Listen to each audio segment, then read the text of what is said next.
Hai,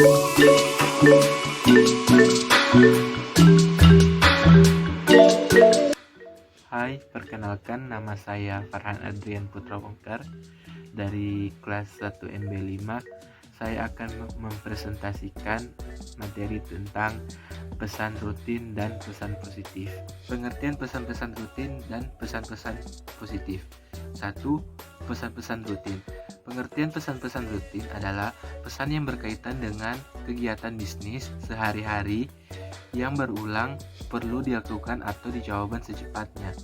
Pesan rutin sangat beragam dengan menggunakan pendekatan langsung seperti surat masuk, surat keluar, memo yang berisi pesan barang, rekomendasi, pemerintahan, informasi, kredit, dan penawaran.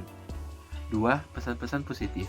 Pesan-pesan positif adalah pesan bisnis yang memberikan kesan yang menyenangkan kepada pihak yang lain, meliputi good news dan goodwill, perorganisasian, pemerintahan, pesan rutin, dan positif menggunakan pendekatan langsung.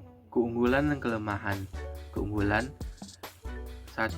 Meningkatkan pemahaman secara komprehensif menyeluruh ketika pertama kali membaca suatu pesan. 2.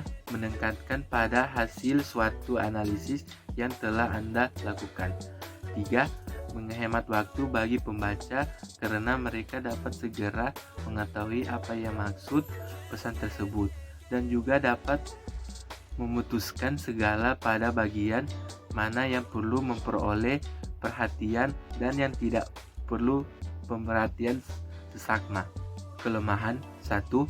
Orang cenderung menyampaikan suatu pesan berdasarkan cara berpikirnya. 2. Kesulitan untuk mengubah pola pikir yang cenderung. Hal ini terkait dengan pola pendidikan sebelumnya yang telah diajarkan sebelumnya. Strategi penulisan pesan-pesan rutin. Pada umumnya, pemerintahan pesan-pesan rutin merupakan hal yang normal atau lazim dalam kegiatan bisnis. Dengan menggunakan pendekatan langsung untuk pemerintahan pesan-pesan rutin, apa yang diminta pada bagian awal atau permulaan dalam menyampaikan pesan-pesan bisnis merupakan suatu hal yang lain perlu mendapatkan perhatian. Cara permintaan pesan-pesan rutin. Menulis pesan rutin dimulai dengan ide pokok secara tegas. Selanjutnya ikuti penjelasan yang lebih rinci tentang apa dan bagaimana permintaan pesan rutin dikehendaki. Strategi pesan-pesan positif. Ketika sedang merespon secara positif, penyampaian pesan-pesan good news dan goodwill, seorang dapat menggunakan pendekatan langsung. Hal itu dilakukan karena pembaca pada umumnya tertarik atas apa yang diinginkan disampaikan. Pesan-pesan good news dan goodwill, pesan-pesan bisnis yang memberikan kesan positif dan menyenangkan kepada pihak lain, atau paling tidak mereka dapat menerima pesan-pesan yang disampaikan dengan baik. 1. Good news tentang pekerjaan. Umumnya, kabar baik diumumkan melalui pendekatan langsung, tetapi tidak menutupi kemungkinan jika menggunakan metode tidak langsung, terutama jika pesannya disampaikan lisan. 2. Tentang produk. 2. Good tentang produk. Untuk menjaga pelanggannya, perusahaan mengembangkan. 2. Good tentang produk. Untuk menjaga pelanggannya, perusahaan mengembangkan strategi bisnis dengan penciptanya harga penetapan. 2. Tentang produk. Untuk menjaga pelanggannya, perusahaan mengembangkan strategi bisnis dengan penempatan harga produk yang kompetitif, produk yang berkualitas, promosi yang tepat, dan saluran distribusi yang tepat.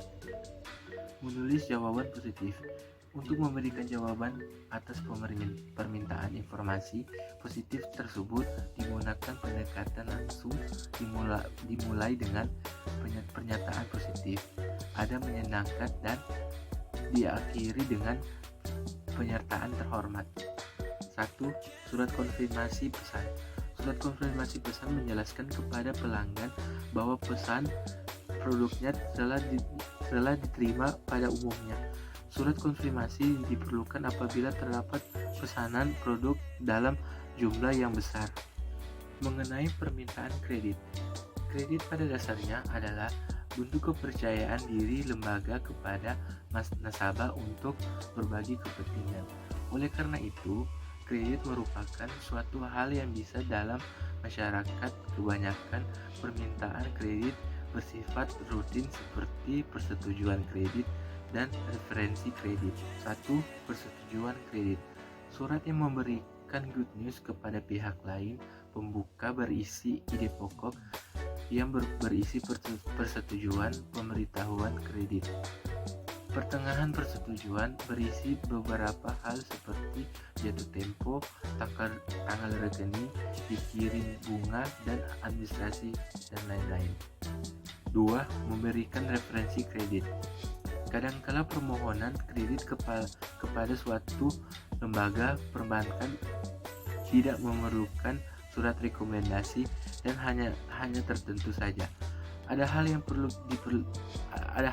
diperhatikan dalam surat rekomendasi, yaitu permohonan surat rekomendasi harus resmi dan disahkan dan dinyatakan sesuatu fakta. Surat rekomendasi dan pemberitahuan. Surat rekomendasi merupakan salah satu bentuk informasi positif yang berkaitan dengan erat orang. Surat rekomendasi memiliki beberapa karakteristik, antara lain: 1. Nama lengkap untuk keperluan melanjutkan studi atau mencari kerja. 2. Pekerja atau manfaat yang diharapkan permohonan. 3. Penulis sedang menjawab suatu permohonan atau atas inisiatif sendiri. 4. Hakikat hubungan antara penulis dan permohonan. 5. Yang relevan dengan posisi atau pendudukan yang dicari. Ya, sekian dan terima kasih presentasi saya tadi.